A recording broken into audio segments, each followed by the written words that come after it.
Hey guys, I'm Maddie and welcome back to the AFI Project Lab. If you are new here, I'm so glad that you're joining us today and I can't wait to show you what I'll be making. So with this video, you'll learn how to make whipped wax cream and even wax syrup for your candles. These techniques will give your candles a super realistic and yummy look, so keep watching to find out how to turn regular wax into a tasty treat that you definitely shouldn't eat. Okay, I'm done. Let's get started.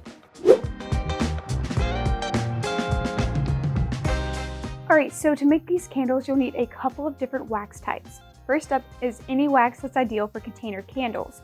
In my case, I'm using a Pecan 600, which is a parasoy wax that allows for maximum fragrance load of 12%. Alongside that, you'll also need some gel wax.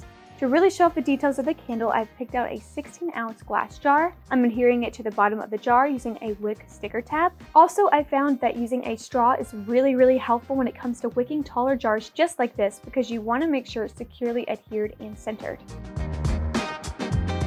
With all of that prepped, let me go ahead and get my base layer wax melted down. While it's melting down, add in some orange candle dye of your choice.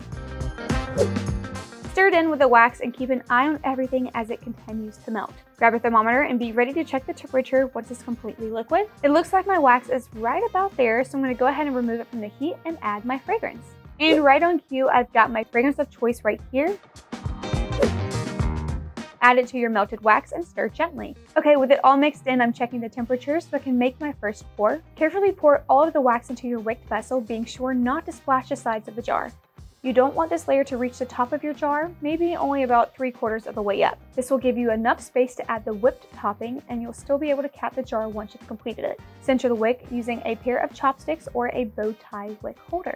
Alright, perfect. So we're going to let this first layer cool and harden before moving on to the next steps. Now you'll melt down some more wax with the same container wax you used before. While that wax is melting, I'm going to get my piping bag ready. I'm using a large open star frosting tip and placing it into a large piping bag. It helps to use a cup or a tall beaker to keep the piping bag open and upright when you fill it in with the wax. Once the wax is melted and at the right temperature, remove it from the double boiler and add in 0.24 ounces of fragrance for a 12% fragrance load. Stir well, and instead of pouring it into the container, transfer it to a scratch-resistant container or bowl and allow the wax to cool until it begins to firm up just a little bit on the surface. Use a spatula to scrape the sides of the container where the wax is hardened and mix it in with the other wax. And now it's time to grab that whisk. The wax will start to fluff up and double in volumes as more and more air is introduced to it. Continuously scrape the sides of the container and incorporate the cooled wax and end with everything else. It's really important to continuously check the texture of your whipped wax to be sure it's cool enough to hold its shape, but warm enough to pipe fluidly.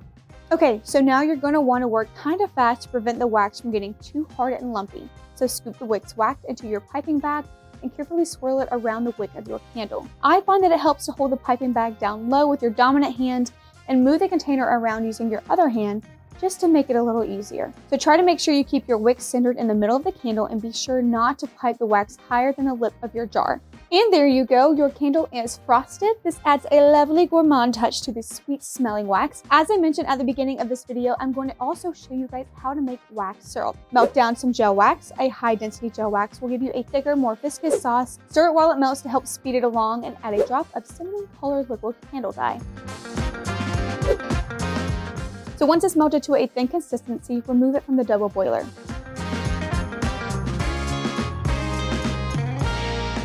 Before you pour it, you'll want to be sure that it's not hot enough to melt the other wax you'll be pouring it over. I recommend letting it cool down to about 200 degrees before you pour, so it's still thin enough to drizzle. You want to pour from about a foot above the mouth of the container to get thin drizzles of wax. Move your hand back and forth in a zigzag motion, basically. Just imagine you're actually topping pancakes with maple syrup.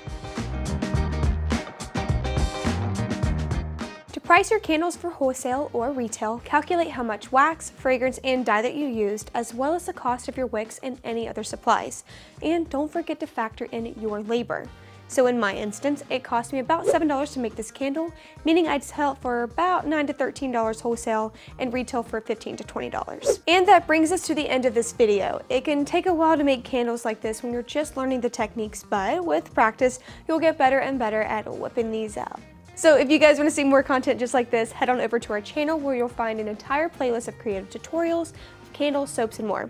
I really enjoyed having you guys here in the project lab today, and I hope to catch you guys in the next video real soon.